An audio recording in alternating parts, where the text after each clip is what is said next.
오직 성령이 너희에게 임하시면 너희가 권능을 받고 예루살렘과 온 유대와 사마리아와 땅끝까지 이르러 내 증인이 되리라. 예수께서 나와 말씀하여 이르시되 하늘과 땅의 모든 권세를 내게 주셨으니 그러므로 너희는 가서 모든 민족을 제자로 삼아 아버지와 아들과 성령의 이름으로 세례를 베풀고 내가 너희에게 분부한 모든 것을 가르쳐 지키게 하라. 볼지어다 내가 세상 끝날까지 너희와 항상 함께 있으리라.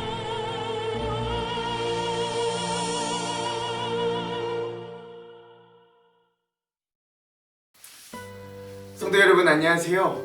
새로운 한 주가 시작되었습니다. 이 한 주도 우리가 주일날 우리 함께 나눴던 것처럼 사랑의 온기를 가지고 하나님 안에서 또 예수 그리스도의 사랑을 가지고 성령님과 동행하며 승리할 수 있는 귀한 한 주가 되기를 간절히 소망해 봅니다.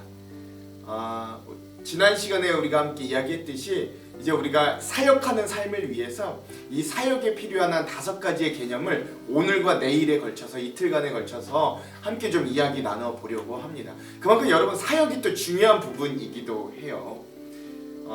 우리가 자신도 나 스스로도 그러니까 꼭 목사님이나 뭐 높은 직분자들이나 뭐 중직자들이나 뭐 이런 사람들뿐만 아니라 예수 그리스도를 만나고 영접하고 거듭난 우리 신앙인 나 자신이 사역자임을 깨닫고 또 그 사역을 감당하려면 한 5가지 정도의 요소를 우리가 좀 함께 기억하고 또 함께 은혜를 나누고 가기를 소망해 봅니다. 뭐 이제 거두절미하고요. 바로 좀 본론으로 들어가 보겠습니다. 첫 번째, 그 5개념 중에 첫 번째 개념이 무엇이냐면 사역자를 위한 성경적인 교회관이 건강하게 세워져야 됩니다. 우리가 사역하는 삶으로 가기 위해선 우리가 사역하는 또 사역의 중심이 되는 교회가 어떤 곳인지에 대해 정확한 이해가 필요합니다. 에프터 C 마터라는 목사님이 이런 말씀을 하셨대요.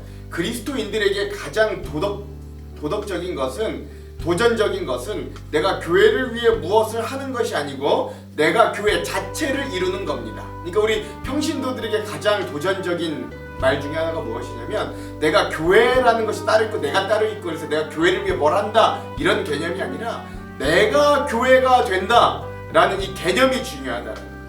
평신도와 교회 관계에서 어떤 평신도가 교회 안에 있다라는 말은 성경적인 표현이 아니에요. 평신도가 교회를 위해 일한다는 말도 성경적인 말이 아닙니다. 평신도가 교회에서 일한다는 말 역시 성경적인 표현이 아니에요. 그렇다면 평신도와 교회의 관계에 대한 성경적인 표현이 어떤가? 꼭 제가 평신도라고만 해서 좀 그런데 사역자들, 뭐 그게 누구든 다 성도와 우리 교회 간의 관계가 어떤가? 에베소서 2장 20절에서 22절에 보면 이렇습니다. 제가 한번 읽어볼게요. 너희는 사도들과 선지자들의 터 위에 세우심을 입은 자라. 그리스도 예수께서 친히 모퉁이 돌이 되셨느니라. 그의 안에서 건물마다 서로 연결하여 주 안에서 성전이 되어가고 너희도 성령 안에서 하나님이 거하실 처소가 되기 위하여 그리스도 예수 안에서 함께 지어져 가느니라. 아멘. 그래서 평신도 우리 성도들 자신이 바로 곧 교회이다. 이런 교회관을 가지고 있어야 됩니다. 그러므로 이 사역을 알기 위해서는 교회의 사역을 알아야만 하는 거예요. 그리고 교회가 교회되게 하는 기본 요소가 바로 이 안에 있는 예배와 교제. 근데 이 예배와 교제도 그래서 교회 안에서만 하는 것이 아니라 우리의 일상의 삶에서도 사역의 자리와 직장의 자리에서도 이 주님과 예배하고 교제하는 것, 또 사람들과 교제하는 것들이 계속해서 우리에게 일어나야 된다. 그러나 교회가 그리스도의 몸으로 살아 움직이기 위해선 예수님이 지상에 계셨을 때 감당했던 사역들을 우리가 또한 감당할 수 있어야 되는 거죠. 마태복음 4장 23절에서는 예수님이 지상에서 하시던 사역을 3가지로 요약했는데 제가 한번 마태복음 4장 23절을 읽어볼게요. 예수께서 온 갈릴리에 두루 다니사 그들의 회당에서 가르치시며 천국 복음을 전파하시며 백성 중에 모든 병과 모든 악한 것을 고치시니. 아멘.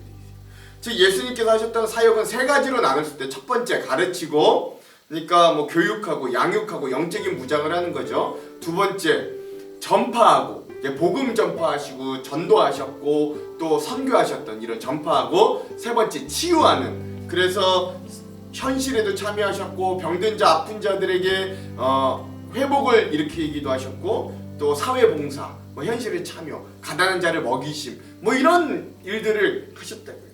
그래서 우리의 모든 사역은 이 그리스도의 몸인 교회에서부터 시작되어야 돼요. 그 그리스도의 사역을 따라가기 때문에 그렇습니다. 그러니까 사역은 성도 한 사람 한 사람에 의해서, 또 때로는 각자에게서, 그리고 교회 밖에 있는 사람들에게 전달되어야 하는 거죠. 그러므로 성도가 모였을 때 교회가 이 세 가지 사명을 담당하고, 또 성도가 흩어졌을 때는 각 사람의 세상 속에서 작은 교회의 역할을 해야 된다. 이것이 바로 올바른 교회관이자 우리 사명자가 가져야 될 교회에 대한 이해라고 할 수 있겠습니다. 두 번째는요, 이 사명자의 성경적인 은사관이 필요합니다. 은사관. 그 은사를 올바로 이해하는 것들이 필요한 거죠. 하나님은 우리들에게 이 사역을 하도록 명하시면서 이를 감당하는 데 필요한 은사들을 허락해 주셨어요. 뭐 지난 시간에도 제가 말씀드렸죠. 뒷짐지시지 않으신다고요. 우리는 그 은사들을 우리의 것으로 그래서 자랑해서도 안 되고, 주신 은사를 사용하지 않고 내버려 두어서도 안 됩니다. 왜냐하면 은사들은 하나님이 자기의 사역을 위해 거저 주신 것이기 때문에 그래요. 은사는 하나님의 영광을 위해 하나님의 역사하심을 따라 사용되도록 주어진 것들입니다. 이 은사들에 대해 제가 세 가지 본문들을 쭉 한번 읽어볼게요. 이 은사의 종류들이다 라고 할 수 있습니다. 로마서 12장 6절에서 8절입니다. 우리에게 주신 은혜대로 받은 은사가 각각 다르니, 혹 예언이면 믿음의 분수대로, 혹 섬기는 일이면 섬기는 일로, 혹 가르치는 자면 가르치는 일로, 혹 위로하는 자면 위로하는 일로, 구제하는 자는 성실함으로, 다스리는 자는 부지런함으로, 긍휼을 베푸는 자는 즐거움으로 할 것이니라. 아멘.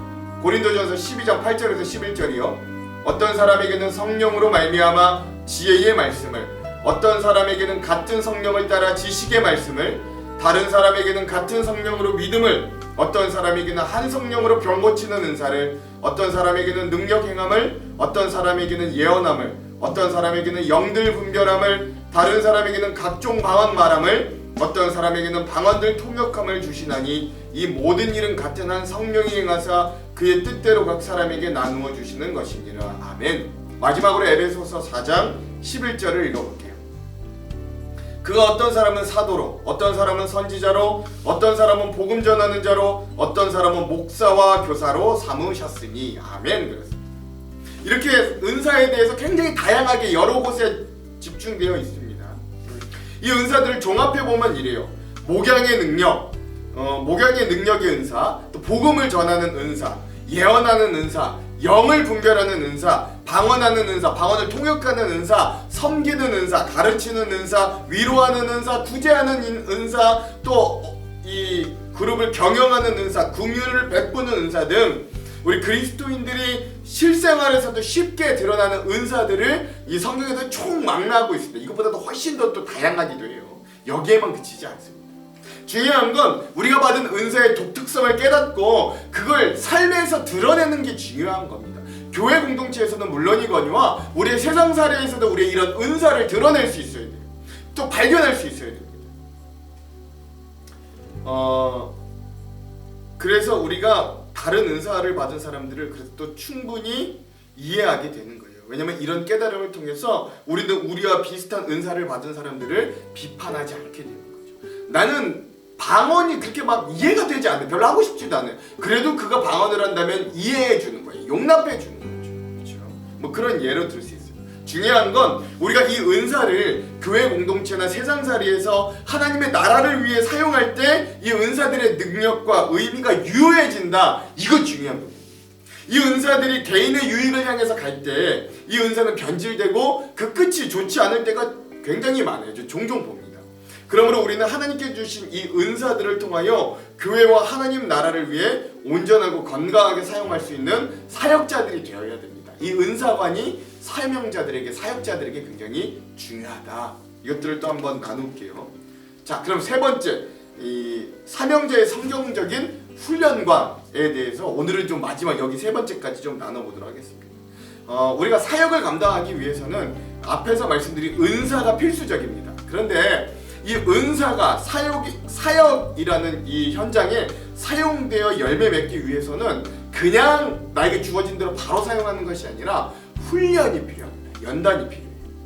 교회에서 훈련시키지 않고 중요한 역할을 성도들에게 가끔 맡기기 때문에 이 일이 틀어지는 일들이 가끔 많이 봅니다. 하나님께서 봉사하려는 사람은 신중하고 적절한 준비를 해야 하는 것이 옳은 순서예요. 은사에 맞추어 행해지는 훈련은 교회 사역을 위한 적절한 준비가 되는 겁니다. 그러니까 여러분, 우리가 마음을 너무 조급하게 먹으면 안 됩니다. 그리고 우리가 사람을 세우고 사역자를 준비시키는 일도 귀하게 여겨야 돼요. 당장 급해요. 당장 할 사람이 없어요. 그래도 우리는 사람을 세우고 훈련시키는 일에 매진해야 됩니다. 이것이 사역에 대한 훈련관이기 때문에 그래요. 요즘 수많은 교회들의 문제점은 평신도들을 훈련시키지 않은 교역자들이 많지 않고 훈련을 받기를 원하는 신도들도 많지 않다, 성도들도 많지 않다라는 데 있어요. 어떤 사람들은 훈련이 어렵다고 느끼고 또 어떤 이들은 훈련이 필요 없다고 느끼기도 해요. 그러나 교회가 교회답기 위해서는 이 사역자에게 훈련은 필수적인 요소다. 여러분 이거 기억하시기 바랍니다. 예수님도 제자들을 3년 동안이나 훈련시키셨어요. 자신과 함께 있게 하시고 말씀으로 양육하시고 또한 전도와 수많은 능력을 주심으로 훈련시키셨어요. 이 좋은 예가 마가복음 3장 13절에 15절인데 제가 한번 읽어볼게요. 또 산에 오르사 자기가 원하는 자들을 부르시니 나아온지라 이에 12를 세우셨으니 이는 자기와 함께 있게 하시고 또 보내사 전도도 하며 귀신을 내쫓는 권능도 가지게 하려 하심이러라. 아멘. 그러므로 오늘 사역자로 서기를 원하는 우리들도 훈련을 받아야 됩니다. 그리고 사역자로 서야 한다면 이 훈련과 연단의 과정을 겪어야 하는데 저는 특별히 이 훈련과 연단의 과정이 한 4가지 정도가 있다고 봅니다. 첫 번째 뭐냐면 우리 개인의 경건의 훈련이 필요해요. 이건 뭐 개인의 기도의 시간, 성경을 묵상하고 암송하는 등 뭐 이런 것들로 볼 수 있는 겁니다. 두 번째는 뭐냐면 전도의 훈련이 꼭 필요합니다. 그래서 개인의 전도, 뭐 세상살이 가운데 사랑을 전하기, 뭐 이런, 그러니까 내가 개인적으로도 누군가에게 계속해서 복음을 전수하고 전달하는 것들이 필요한 거죠. 세 번째, 양육 훈련입니다. 그 제자 훈련을 받거나 또 내가 제자 훈련을 받았다면 누군가에게 이 복음을 전수하고 제자 훈련을 하거나 뭐 이런 양육이 필요한 겁니다. 여러분 특별히 중요한 건 내가 누군가를 가르칠 때 내가 더 많이 배운다. 이거 기억하시기 바랍니다. 마지막 4번째, 상담 훈련입니다. 즉 어려운 자들에 대한 상담과 돌봄의 문제가 돌봄의 훈련이 필요한 것이죠. 여러분들 상담은 아무나 할 수는 없고요. 이 은사가 있는 자들이 하는 거고 우리가 할 수 있는 건 돌봄, 그렇죠? 관심 가져주고 뭐 이런 것들은 충분히 할 수 있는 겁니다. 그래서 여러분 저는 이런 사역을 위한 효과적인 훈련으로 여러분들에게 좀 이런 강권을 드립니다. 여러분 우리가 사역자로서의 소명을 잃지 마시기 바랍니다. 우리가 다 사명자예요. 다 사역자입니다. 저만 목사라고 해서 사역자가 아니라 여러분들 우리 모두가 다 만인 제사장, 즉 전 성도 제사장인 거예요. 그러니까 우리가 다 사역자라는 거, 하나님 나라를 세워가는 사역자라는 걸 꼭 잊지 마시기 바랍니다. 또 비슷한 은사를 가지고 성실하게 사역하는 분들을 찾아서 꼭 공동으로 일하시기 바랍니다. 혼자 하다 보면 지치거든요. 그리고 사역에 필요한 말씀이나 책들을 읽고 때로는 공부하고 연구하십시오. 의미를 가지고 있는 은사들을 활용할 수 있는 방법들을 한번 생각해 보십시오. 또 교회 생활을 오래 했더라도 겸손하게 시작하십시오. 또 헌신과 열심에 도전을 줄 수 있는 그룹들에 꼭 참석하십시오. 저는 이러한 훈련과 연단의 과정을 잘 받아서 우리 한장로교회가 이런 사역자들로 풍성한 교회가 되기를 다시 한번 소망해 봅니다. 살아가는 성도 여러분, 오늘 하루도 우리가 이런 사명자로, 사역자를 주님께 부름받았으니 이 사명자로서의 이 올바른 개념들을 가지고 또 우리가 우리의 삶을 믿음으로 승리할 수 있게 되기를 다시 한번 주님의 이름으로 축원합니다. 기도하겠습니다. 하나님, 우리를 불러주셨으니 우리가 연약하고 부족하여도 사명자로 서기를 원합니다. 그 일들을 위해 우리가 온전한 개념을 가지고 온전한 사역자로서의 건강한 정신을 가지고 믿음을 가지고 나아가기를 소망합니다.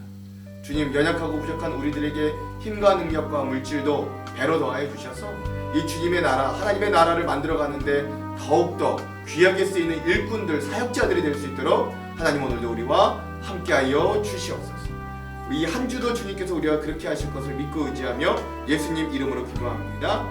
아멘. 오늘은 예수전도단의 우린 쉬지 않으리 함께 듣고 영상을 마무리하도록 하겠습니다.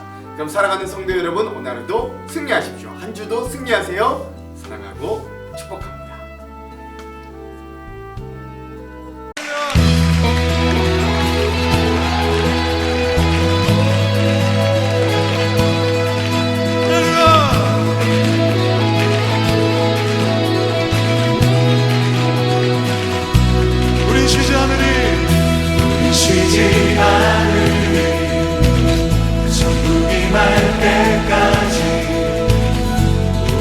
성령의 파수꾼 주가 주신 마음으로 무릎 꿇고 엎드려 하늘에 주께 기도하리 주의 능력 곧 나타내소서 흐르는 눈물에 기도 들으소서 우리 두들 이 천국 문을 향해 한국 나이 세대를 위해 주님의 이름 선포되니 온 세계 위에 우리 보게 되리 주님의 얼굴을 우리 주님 오시는 날 주님의 말씀 이루어지니 온 세계 위에 온 세계 위에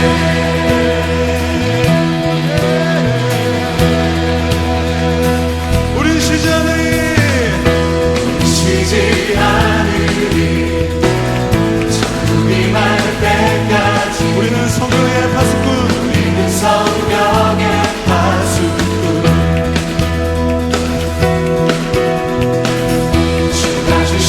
마음으로 무릎 꿇고 엎드려 하늘에 주께 기도하리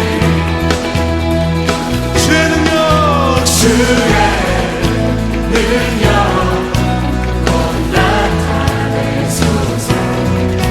흐르는 눈물 기도 들으소서